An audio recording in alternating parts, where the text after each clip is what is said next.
गई है। North Korea में विदेशी टीवी शोज देखने पर दी जा रही है फांसी, तानाशाह किम जोंग के फरमान से मचा हाहाकार। उत्तरी कोरिया में विदेशी टीवी शो और फिल्म देखने या वितरित करने वालों को फांसी की सजा दी जा रही है। खासकर दक्षिण कोरियाई ड्रामा के लिए संयुक्त राष्ट्र की मानवाधिकार रिपोर्ट के अनुसार निजी स्वतंत्रता पर सख्त नियंत्रण लगाया गया है।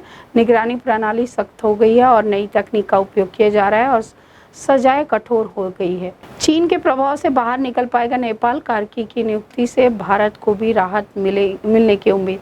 नेपाल में अंतरिम प्रधानमंत्री के रूप में सुशीला कार्की की नियुक्ति से देश में स्थिरता लौटने की उम्मीद है। राष्ट्रपति रामचंद्र पौडेल और सेना प्रमुख अशोक राज सिंघल ने व्यवस्था सामान्य करने के लिए आंदोलनकारियों से सहमति बनाने का आग्रह किया है। कार्की की भ्रष्टाचार विरोधी छवि और राजनीतिक अनुभव की कमी के बावजूद भारत को इस नेतृत्व परिवर्तन से राहत मिली। ट्रंप और अमेरिका के लिए गाजा सोने के अंडे देने वाली मुर्गी लीक हुआ टॉप सीक्रेट ब्लूप्रिंट। इजराइल फिलिस्तीनी संघर्ष में गाजा के पुनर्निर्माण की योजना है और अमेरिका गाजा को सोने का अंडा देने वाली मुर्गी बनाने की तैयारी में है। लीक हुए रिपोर्ट के अनुसार अमेरिका अगले 10 वर्षों में 165 अरब डॉलर का निवेश करके गाजा को स्मार्ट हाईटेक हब के रूप में विकसित करेगा और इसे India, middle east, Europe economic corridor से जोड़ेगा। ट्रंप टैरिफ पर भारत की चुप्पी को अमेरिका के पूर्व नासा ने बताया अच्छा जवाब, बताया निपटने का सही तरीका।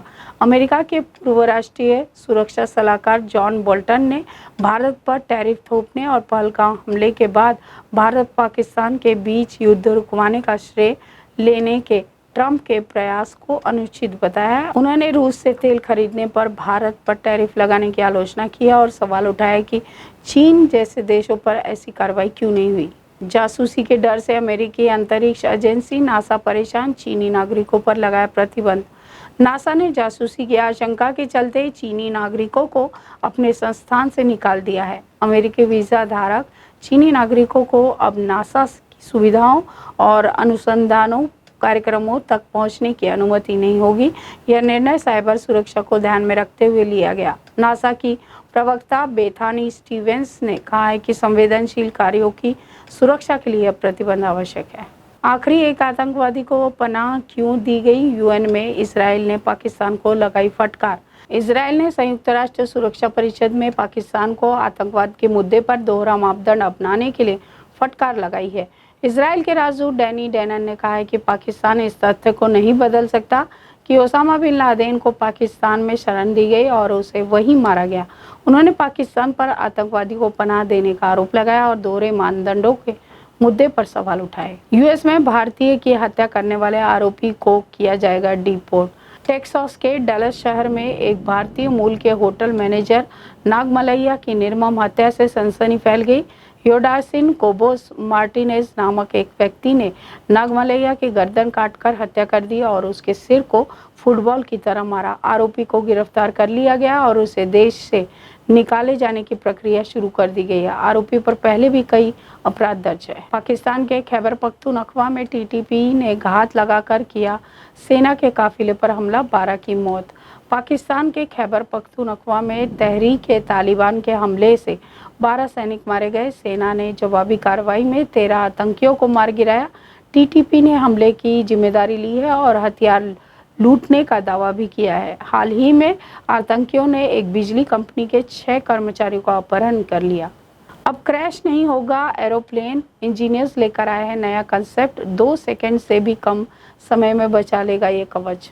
अहमदाबाद में एयर इंडिया विमान हादसे के बाद इंजीनियरों ने प्रोजेक्ट रीबर्थ नामक एक कंसेप्ट तैयार किया है। बीट्स पिलानी के एचएल वसीम और धरसन श्रीनिवासन द्वारा निर्मित यह सिस्टम विमान को क्रैश होने से बचाने और यात्रियों की जान बचाने में मदद कर सकता है।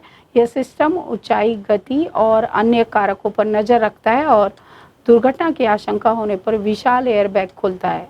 बिना इंटरनेट नेपाल में कैसे एकजुट हुए प्रदर्शनकारी? जेन जेड आंदोलनकारी, अब हुआ चौंकाने वाला खुलासा। नेपाल में अचानक हिंसा भड़क गई थी जिसने राजनीति को हिला दिया। संसद पर हमले और पूर्व प्रधानमंत्री ओली का घर जलाने जैसी घटनाएं हुई। आंदोलन में ज्यादातर युवा शामिल थे जिससे इसे जेन जी आंदोलन कहा गया और भ्रष्टाचार के खिलाफ सोशल मीडिया पर अभियान चल रहा था और प्रतिबंध के बाद युवाओं का गुस्सा फूट पड़ा। नेपाल हिंसा में 19 लोगों की मौत हो गई।